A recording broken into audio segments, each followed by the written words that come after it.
প্রতিদিন হাজারো মানুষ এই সড়কে চলাচল করেন।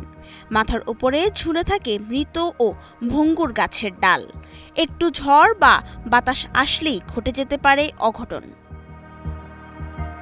ময়মনসিংহের ত্রিশাল পোড়াবাড়ি আঞ্চলিক সড়কের প্রায় ৮ কিলোমিটার জুড়ে এই চিত্র। জায়গায় জায়গায় শুকিয়ে ভঙ্গুর হয়ে যাওয়া গাছ, বড় বড় ডাল ঝুঁকে পড়ছে সড়কের ওপর। কোথাও আবার মৃত গাছ হেলে আছে বিদ্যুতের তারের দিকে। বিদ্যুৎস্পৃষ্ট হওয়ার আশঙ্কাও উড়িয়ে দেওয়া যাচ্ছে না। রাস্তা দিয়ে সাধারণ মানুষ অনেকে আনিগিনি করে, এটা যদি ভেঙে পড়ে যায়, একটা দুর্ঘটনা যদি ঘটে যায়, তারপরে কি সরকার দেখবে? এটা কি প্রশাসন দেখে না? সাধারণ পাবলিক চলাচল করতে গেলে যদি এটা পড়ে যায়, যদি দুর্ঘটনা হয়ে যায়, তারপরে কাটলে কি এটা আপনার কোনো লাভ আছে? এখন সরকারের কাছে, প্রশাসনের কাছে আকুল আবেদন, যে কোনো একটা দুর্ঘটনা ঘটার আগে যাতে এই কাজগুলো সম্পন্ন করা হয়। উঁচু মালবাহী ট্রাকের সঙ্গে ইতিমধ্যে ধাক্কা লাগছে ডালে, গাছের গায়ে জমেছে আঘাতের চিহ্ন। ঝড় বৃষ্টির দিনে আতঙ্ক আরও বাড়ে, কারণ একটি বড় ডাল বা পুরো গাছ মুহূর্তেই বন্ধ করে দিতে পারে সড়ক, কেড়ে নিতে পারে প্রাণ। রাস্তার দুই পাশে অনেক মরা গাছ, এগুলা ঝড় বৃষ্টির কারণে যে কোনো সময় পরে কোনো ঘটনা ঘটে যেতে পারে, তাই গাছগুলো আসলে সরানো উচিত। এই রাস্তা দিয়ে খুব ঝুঁকিপূর্ণ অবস্থায় চলাফেরা করি, কারণ রাস্তার মধ্যে অনেকগুলা গাছ মরা, রাস্তার উপরে খাড়া অবস্থায় আছে। এখন এটা কার মাথায় কোন সময় ভাঙ্গা পড়ে, তখন তো একটা বড় ধরনের অ্যাক্সিডেন্ট হয়ে যেতে পারে। তো এই অ্যাক্সিডেন্ট হওয়ার আগে যদি প্রশাসনের কাছে দৌড় দাবি সেটা হচ্ছে যে এই গাছগুলো যদি দ্রুত অপসারণ করে, তাহলে হয়তো মানুষ আরো উপকৃত হবে। আমরা তো আসলে এই রাস্তা দিয়ে অনেকদিন যাবত ঝুঁকিপূর্ণভাবে চলাফেরা করতেছি।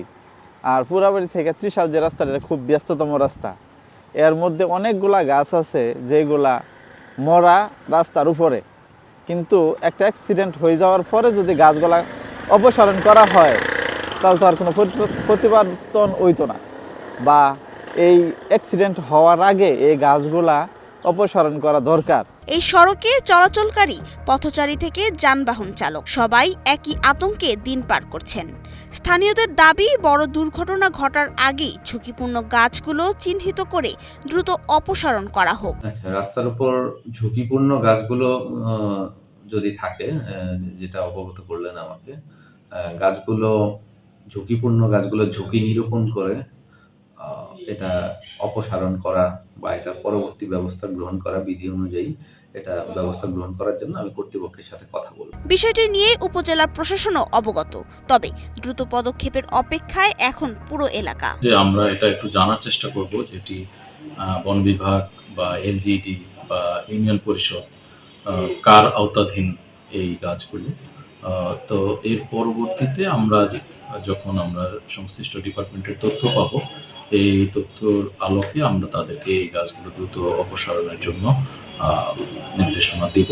কোনো মায়ের বুক যেন খালি না হয়, কোনো পরিবার যেন একটি দুর্ঘটনায় সারা জীবনের জন্য নিঃস্ব না হয়, এইটুকুই চাওয়া এই সড়কের মানুষের। প্রশ্ন একটাই, কর্তৃপক্ষ কি দুর্ঘটনার অপেক্ষা করবে, নাকি আগেই সরাবে এই নীরব বিপদ? ডেস্ক রিপোর্ট, সময়ের আলো।